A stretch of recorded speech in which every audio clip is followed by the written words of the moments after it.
Garuda Express, an international courier service. Bhuma Nagireddy గుండెపోటుతో మరణించిన తీరు రాష్ట్రంలో ప్రతి ఒక్కరిని కలిచివేసింది.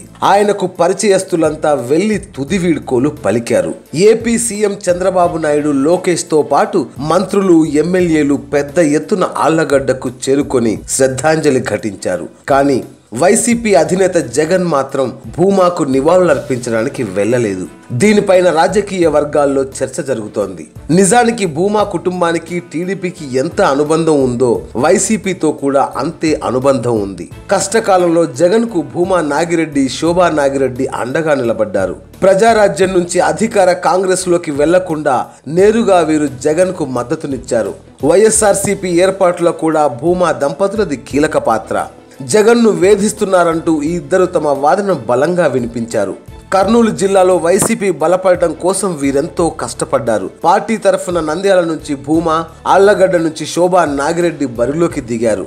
జగన్ ప్రచారంలో పాల్గొని ఆళ్లగడ్డకు వెళ్తున్న సమయంలోనే శోభ రోడ్డు ప్రమాదానికి గురై ప్రాణాలు కోల్పోయారు. ఆ తర్వాత శోభ కుమార్తె అఖిల ప్రియ వైసీపీ తరఫున ఉప ఎన్నికల్లో పోటీ చేసి విజయం సాధించారు. ప్రతిపక్షంలో వైసీపీ తరఫున వీరిద్దరూ గట్టి పోరాటమే చేశారు. నంద్యాల, ఆళ్లగడ్డలో టీడీపీకి వ్యతిరేకంగా గట్టిగా నిలబడ్డారు.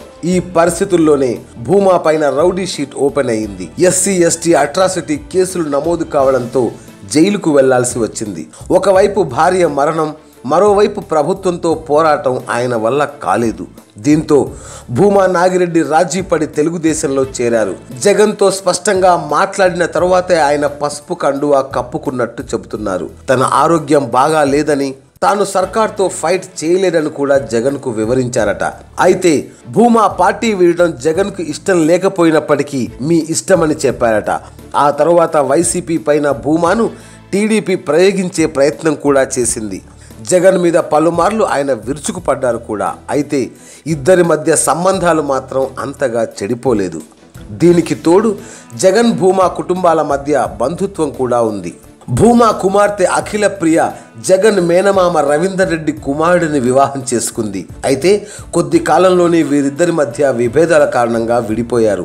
ఇంత అనుబంధం ఉన్న జగన్ భూమా కుటుంబం కష్టంలో ఉన్నప్పుడు స్వయంగా వెళ్ళకపోవడం విస్మయాన్ని కలిగిస్తోంది. విజయమ్మ, జగన్లు అఖిల ప్రియతో ఫోన్లో మాట్లాడి పరామర్శించారే తప్ప కుటుంబ సభ్యులెవ్వరూ ఆళ్లగడ్డ వెళ్ళకపోవడం భూమా అభిమానుల్ని కలిసివేస్తోంది. రాజకీయ వైరం కారణంగానే జగన్ ఈ నిర్ణయం తీసుకున్నారని పార్టీ వర్గాలు అంటున్నాయి. అయితే రాజకీయాల్లో శాశ్వత మిత్రులు, శాశ్వత శత్రువులు ఉండరన్న విషయం జగన్కు తెలియదా అంటున్నారు మరికొందరు.